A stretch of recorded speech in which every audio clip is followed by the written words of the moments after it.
말할 수 없는 비밀. 직업은 증권부 기자지만 오늘만큼은 여행 전문가 이 자리에서 강동서라고 합니다. 제가 앉으면 나오나?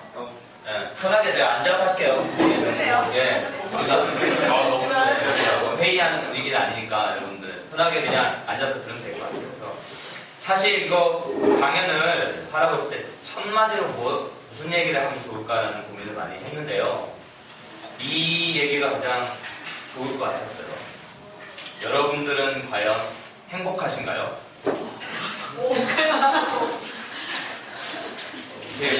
왜 이 얘기를 하냐면은 이게 사실은 가장 중요한 얘기예요. 자, 여러분들 아시는 꽃보다 누나라는 TV 프로그램이 있죠. 그때 이미연이 그 크로아티아에 갔는데 우연히 지나가던 한국인 단체 관광객이 미연 씨 행복하세요. 미연 씨가 잘 되셔야 돼요. 라면서 손을 잡아줬는데 이미연이 이렇게 눈물을 흘렸어요. 왜 그런 걸까요? 이게 저는 이미연이 눈물을 흘린 이유를 잘 알 것 같아요. 낯선 곳, 낯선 환경, 낯선 사람들 속에 있으니까 비로소 나를 객체로서 바라볼 수 있게 된 것이요. 그래서 스스로를 돌아보면서 스스로에 대한 마음감이 괜찮아서 흘린 눈물이라고 생각이 들거든요.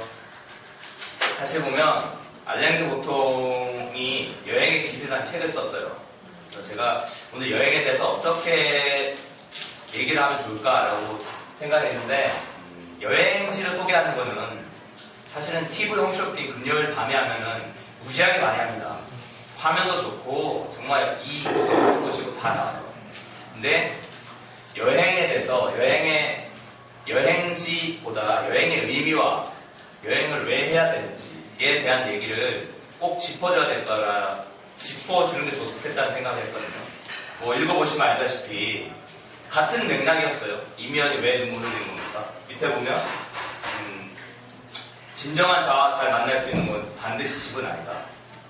가구든 자기들이 불변한다는 이유로 우리도 변할 수 없다고 주장한다. 가정적 환경이 일상적인 나라는 인간 본질적 내가 아닐 수도 있는 인간에 계속 묶어두려고 한다. 우리가 일상에 있을 때는 결코 나를 돌아보지 못해요.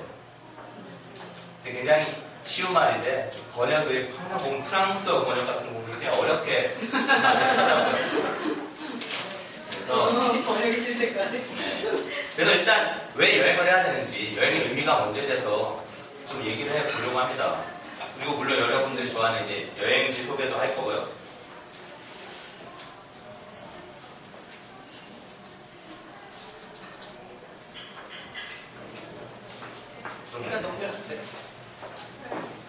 자, 여러분들 또 굉장히 유명한 책이죠. 2001년인가 2002년에 발간된 파울로 코엘류의 연금술사라는 책인데요. 다 읽어보셨을 거예요 아마. 근데 내용이 별로 기억이 안 나죠? 네. 저도 그때 읽고 잊어먹었어요 거의. 근데 제가 이 책을 언제 다시 읽었냐면 작년에 모로코 사하라 사막을 갔습니다. 제가 그때 이 책을 가지고 왔었어요. 네, 이 책 가져와서 한 번 더 읽으니까 또 이 책의 배경에 사실 사하라 사막이 등장을 하거든요. 굉장히 재밌는 얘기들 많이 생각이 났어요. 이 줄거리를 간단하게 일단 얘기를 해보자면 주인공 산티아고가 스페인에 사는 목동이에요. 근데 어느 날 이제 야구 치다가 꿈을 꾸는데 이집트에 피라미드 어느 편 가면 땅에 보물이 있는데 그 보물을 찾아가라 라는 계시를 받습니다. 근데 자기가 스페인에서 멀쩡히 잘 살고 있는데 내가 왜 가야 되나 고민을 하는데 그 꿈에 대해서 알려주는 우리를 지금 무당 같은 점쟁이를 만나서 네가 거기 가서 보물을 발견할 수 있다. 그러면서 보물을 찾기 위해서 갑니다. 그래서 스페인에서 바다를 건너면 모로코의 탕헤르라는 지역이 나와요. 탕헤르를 갔는데 양을 팔아가지고 이제 여비를 마련한 돈을 사기를 당해요. 사기꾼을 만나서. 그래서 여행을 계속하지 못하고 탕헤르에서 크리스탈 가게에 종업원으로 일하면서 다시 여비를 마련해요.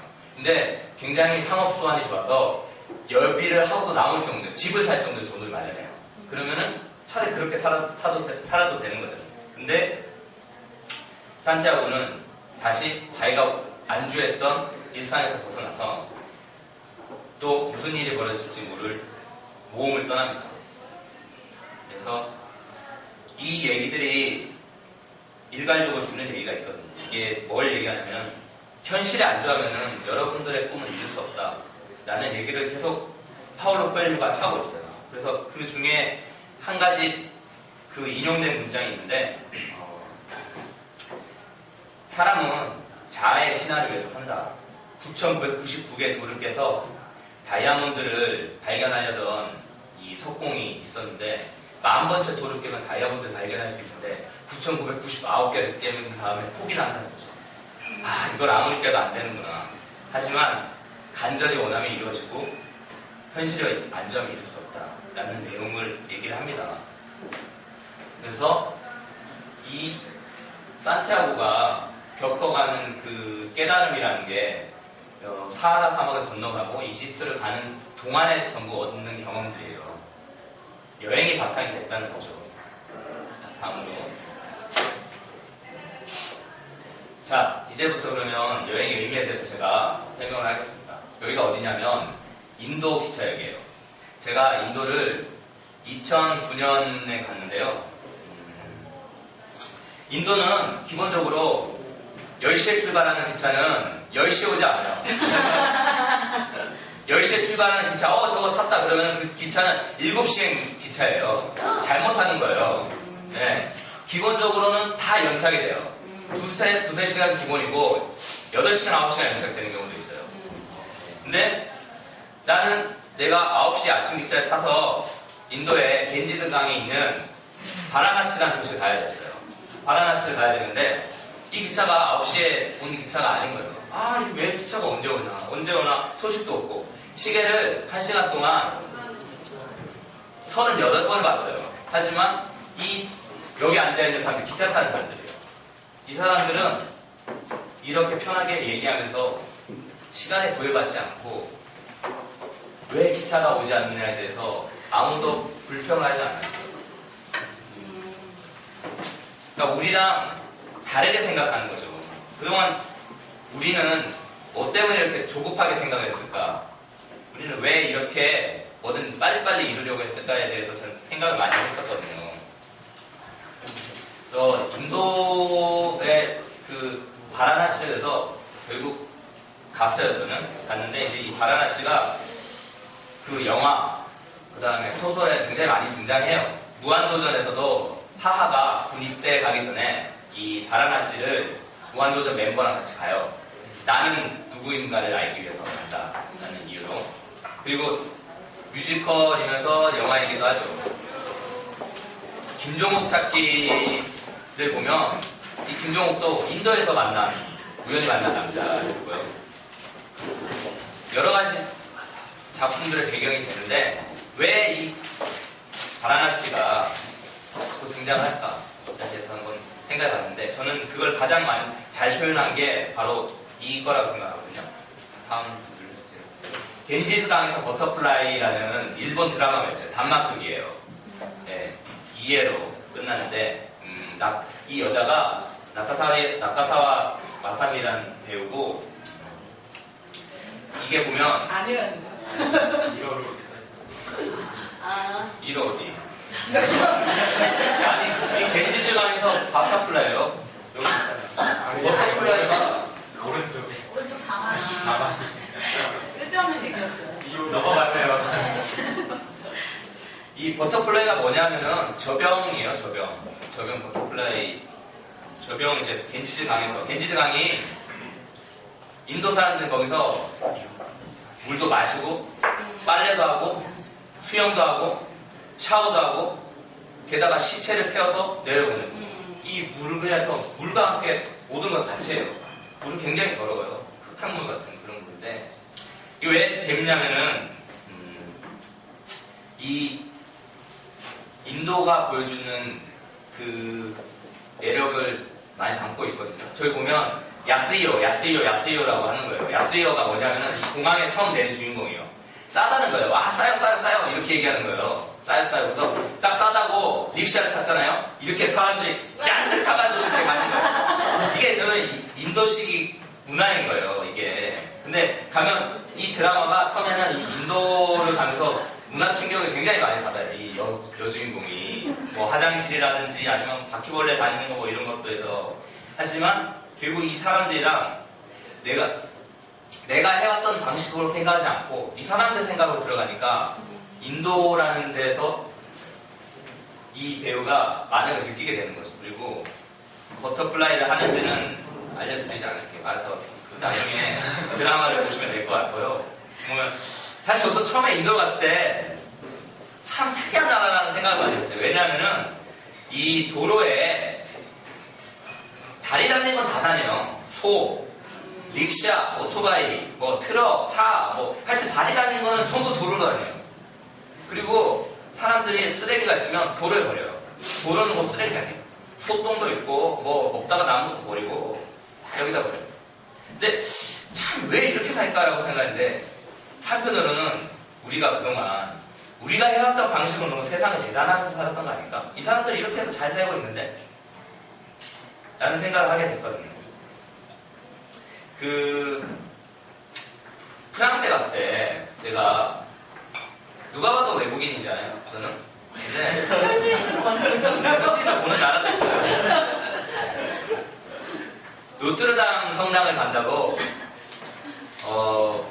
프랑스 사람한테 물어봤어요. 프랑스 사람들이 이제 영어로 얘기하면 잘 말 안 해준다 이렇게들 많이들 얘기를 하잖아요. 근데 사실 제가 느끼는 프랑스 사람은 그렇지는 않고요. 자기들이 이해를 하면 얘기를 해주고 이해를 못하면 얘기를 안 해주는 것 같아요. 근데 그 사람이 영어는 이해하는 것 같은데 그 영어로 답변할 능력은 없는 거예요. 그래서 어떻게 가면 돼요? 했더니 막 이 손짓으로 막 얘기를 하는데 뭐 이렇게 뚜루뚜루 뭐 이렇게 얘기를 하는 거예요. 이게 뚜루가 뭐냐?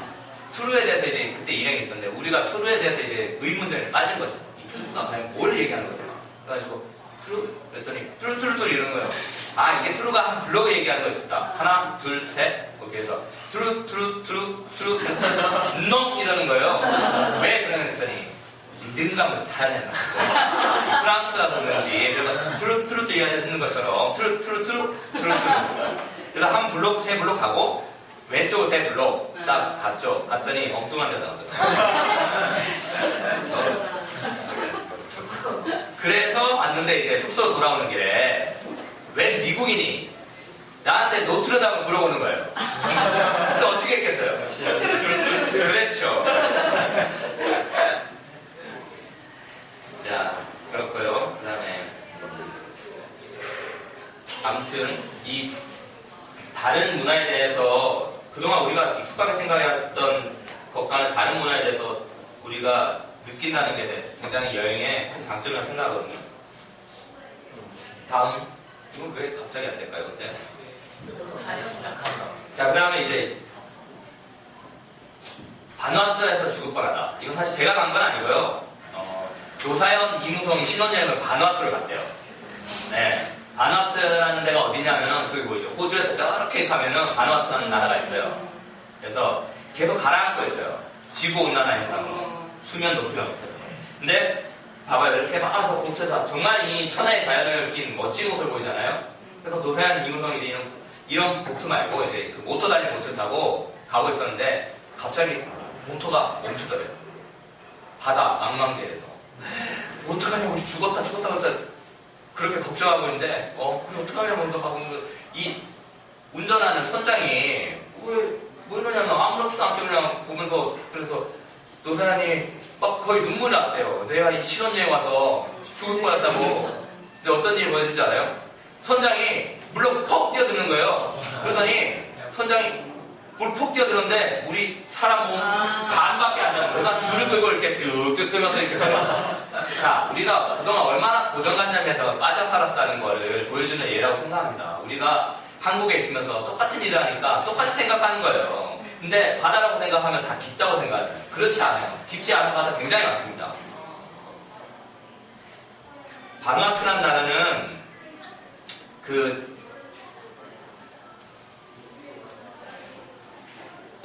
2011년에 영국 신경제재단이라는 데서 조사를 했는데 세계 178개국 가운데 1위로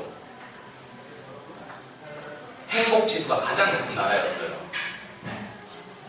GDP는 1인당 GDP는 233개국 가운데 207이에요. 정말 못 사는 나라인데 사람들이 행복하다고 생각하는 거죠. 왜 그럴까요? 이거는 여기에 살고 있는 한국 사람이 우리나라 신문 언론 인터뷰에서 한 얘기를 제가 본 건데 그 사람이 바누아투에 살면서 이런 얘기 들었대요. 내가 여태까지 여기 살면서 바누아투 사람으로부터 나는 부자가 되고 싶다. 남보다 더 잘 살아야겠다. 라고 말하는 사람이 한 명도 없었다는 거예요. 그냥 자기가 있는 그대로 사는 거를 좋아한다는 거죠. 우리가 왜 행복하지 않았을까? 처음에 제가 묻었던 질문 기억나시나요? 항상 우리가 그동안 경쟁에 내몰리고 비교하면서 살았던 문화였기 때문에 그랬던 거예요. 우리가 지금 이대로 살아도 충분히 즐거울 수 있는데 항상 더 가지기 위해서, 더 좋은 데 있기 위해서, 더 높이 올라가기 위해서 내몰렸다는 거죠. 근데 아시다시피 똑같은 일은 매일 아침 8시에 출근하고 7시에 퇴근하고 주말만 기다리고 이런 생활 속에서는 우리가 그동안 잊고 있었던 이런 가치를 전혀 생각하지 못한다는 겁니다.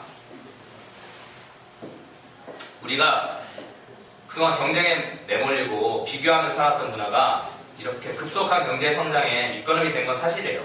하지만 높은 자살이죠. 지금 이 시간에도 한강에서 뛰어내려고 망설이고 있는 사람도 있을 거예요. 그다음 공동체 파괴, 강력범죄 급증 같은 우리가 정서적으로 너무 피폐해져 가고 있다는 겁니다. 그래서 여러분들, 여기 계신 여러분들 정서적으로 더 풍요롭기 위해서 여행을 가야 된다는 겁니다. 자, 다음 페이지. 자, 물론 돈도 중요하죠. 돈이 왜 중요하지 않겠습니까? 먹고 살아야 하는데, 그래서 돈적인 얘기도 하겠습니다. 자, 제가 보여드릴게요. 여러분은 이 두 가지 생수 중에 어떤 생수를 구입하고 싶으세요? 가격 차이는 300원 합니다.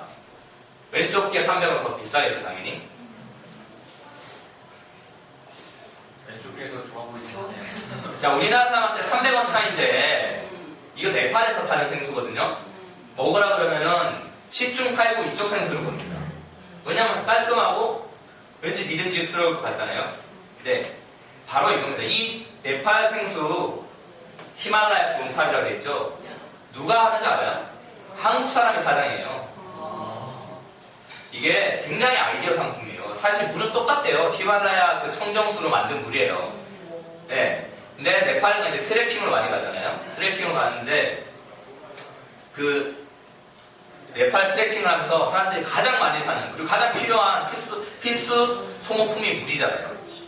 항상 이 네팔 트레킹 어떤 식으로 이루어지냐면은 포터라고 짐을 다 들어주는 네, 짐꾼이 있어요. 네, 그리고 이제 그 트레킹 하는 사람은 자기 그냥 간단한 짐만 들고 걸어가요. 하루에 보통 물에서 걷진 않아요. 일반 하는 사람들. 왜냐면 고도가 높기 때문에. 고도가 3000m 이상 가면 고산병이 생길 수 있거든요. 저도 페루의 안데스에 3300m 갔는데 네, 고산병인 처음에 고산병이라는 게 어떤 건지 몰랐었어요. 그래서 거기 가면 이제 천천히 걸어라 이런 얘기를 하는데 그냥 평소 습관대로 걸었죠. 한 10분 정도 지나니까 머리가 계속 아파오는 거예요. 산소가 희박하니까 두통 같은 게 굉장히 심해요. 그날 잘 때도 두통 때문에 계속 자면서 다 머리가 아프다 이렇게 생각할 정도였습니다. 어떻게 회복되느냐? 되게 간단합니다. 배 밟고 밑으로 내려가면 돼요.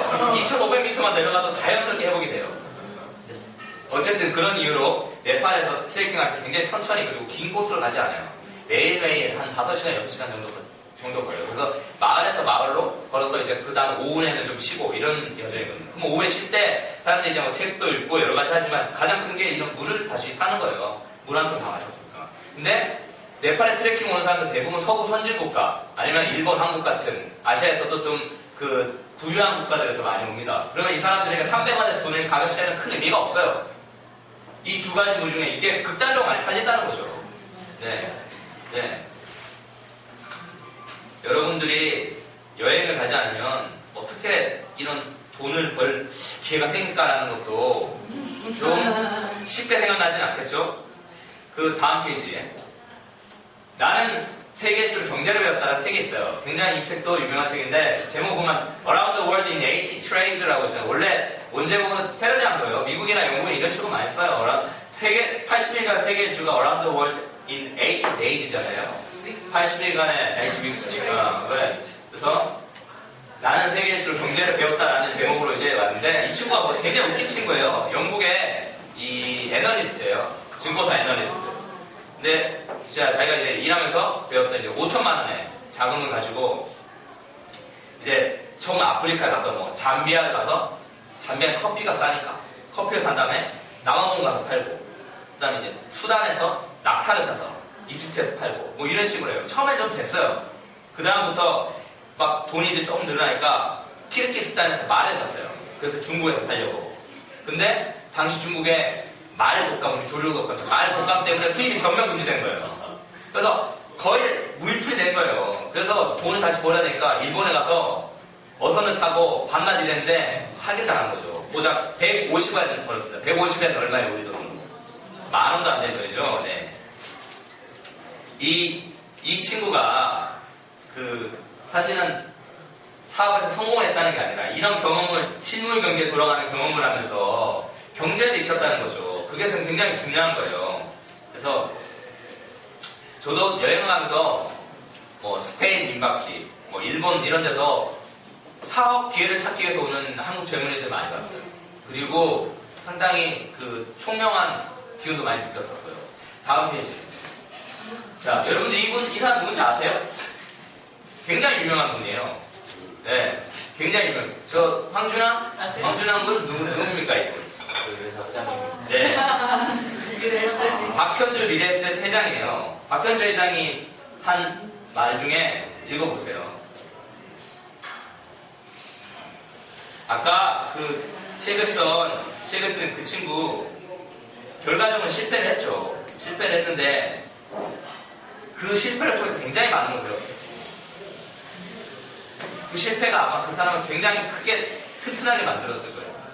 그래서 나는 우리 사회가 실패한 사람에게 너무나 가혹한 사회였지만 조금씩 나아지고 있다는 걸 분명히 느끼고 있고 우리가 보면 이규혁 선수 같은 경우도 사실은 올림픽에서 전혀 메달을 따지 못했는데 많은 사람들이 응원을 해주고 또 지금도 최근에 또 상도 받고 하는 거 보면은 실패한 사람들에게 조금씩 더 기회를 주는 이런 문화가 점점 이뤄져가고 있다는 것 같아요. 그래서 저는 오히려 젊은이들이라면 이런 해외에 가서 아주 좀 무모할 수도 있는데 실패를 더 겪어보는 게 본인들에게 더 좋을 수도 있다는 생각을 하고 있습니다. 그리고 다음 페이지가 뭐가 됐죠? 뭐죠? 다음 페이지. 자, 정말 저는 여행에서 아주 좋은 사람들을 많이 만나고 또 이 직업병들 보면 여기가 이제 페루의 마추픽추고 브라질 친구들이에요. 브라질 친구. 마치 무슨 삼형제 같죠? 분위기가? 이질감이 네, 전혀 이질감이 없이. 네. 그리고 이제 또 여기는 이제 인도인데 원숭이와 교감하는 모습. 보기 좋죠. 동생 같은. 여러분은 아시지만 정운찬 전 총리 있잖아요. 서울대학교 학장을 한. 이 사람이 자기 책에서 3가지 얘기를 했어요. 젊은이들에게 꼭 권하고 싶은 얘기. 책을 많이 읽어라. 여행을 많이 가라. 사람을 많이 만나라. 라는 3가지 얘기를 했습니다. 여행을 가면서 사람들을 많이 만났고요. 또 좋은 경우도 많이 있었어요. 제가 독일에 미넨에 가면 10월마다 옥토버 페스트라는 축제를 합니다. 그때 되면 사람 바글바글해요. 숙박 없어도 거의 매진이 다 돼서 가격이 2배, 3배씩 치솟고요. 그러면 그 축제가 어떻게 열리냐면 이런 큰 광장에 천막으로 그냥 한 업소당 거의 1000명 가까이 들어갈 수 있는 그런 천막 업소가 10개씩 넘게 있어요. 그래서 맥주잔들 1리터잔이에요, 그냥. 이 바이킹 무식한 놈들처럼. 1리터잔. 근데 내가 딱 그때 제가 이제 대학생이었는데 갔을 때